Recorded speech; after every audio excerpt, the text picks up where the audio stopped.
Fa manoloana ny aiai samihafa taoriana ny fanapahan-kevitra izay noraisiny fitsarana manokana amin'ny sany fifidianana izay nivoaka ny 3 volana May lasa teo dia nandroso sosokevitra ny amin'ny anavaozana ny lalàna faharoa ambin'ny folo sy roa arivo tsipika efatra ambin'ny folo izay natao ny 3 ny volana Jolay teo momba ny CES moa ny CAED na ny contact et action pour l'effectivité de l'état de droit arahantsika avy hatrany andinindin'izay.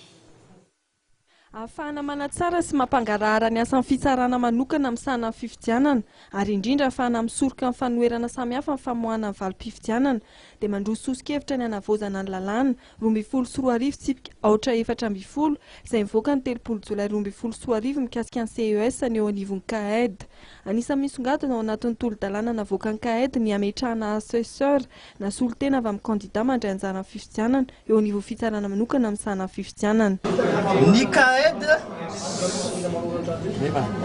Dia manolotra volavolan-dalàna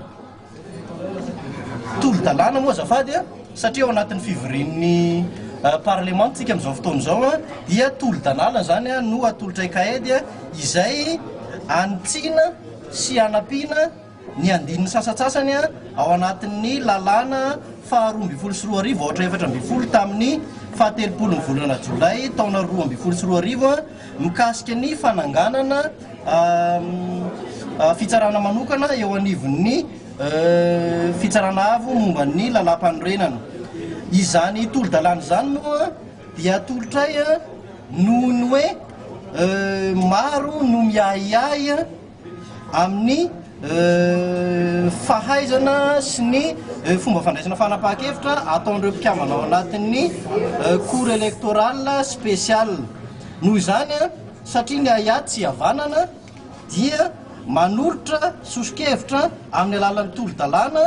izay omenareo manam-pahefana mahefa zany ny CAED amin'ny ametrahana mpitsara-panampy ao anatin'ny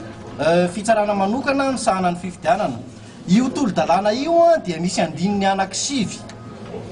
ka ny andraikitry ny mpitsara-panampy zany dia tena miasa mihitsy miaraka amin'ireo mpitsara anankisivy ao anatin'ny fitsarana manokana amin'ny sahanan'ny fifidianana fa kosa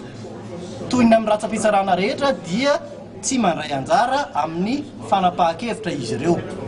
Nosoritan'ny CAED fa tsy voatery-pahay lalàna no atolotra assesseur. Mikasika ny didim-pitsarana izay navoaka ny CES farany teo dia nilaza ny CAED fa tsy azo ivalozana noho ny mahadidim-pitsarana azy ny fanapahan-kevitra farany teo mikasika ny lisitra ofisialy ny candidat hifaninana amin'ny fifidianana filoham-pirenena.